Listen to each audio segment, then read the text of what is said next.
Iš sporto pusės tai tikrai buvau judri ir visur mokytojai prašydavo dalyvauti varžybose, o iš mokslo pusės irgi gerai mokiausi, buvau pirmūnė.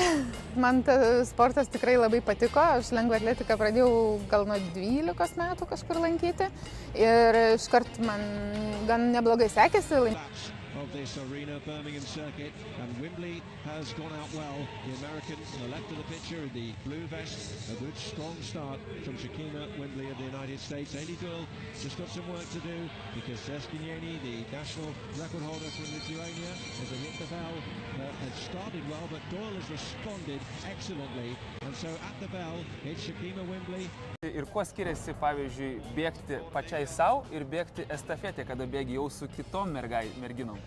O estafetė tai visada smagu bėgti be jokių išimčių. Visada labai smagu dalyvauti komandinėse varžybose, nes pas mus vyksta komandiniai Europos čempionatai tokie būna, tai ten renkam taškus kiekvienoje rungtyje. Ir tada tiesiog tu jautiesi atsakingas už komandą ir nori kuo daugiau tų taškų pridėti ir ta komandinė dvasia jaučiasi ir labai smagu tokiose varžybose dalyvauti. O estafetė tai turim daugiau progų bėgti, negu kad tam čempionate dalyvauti, tai visados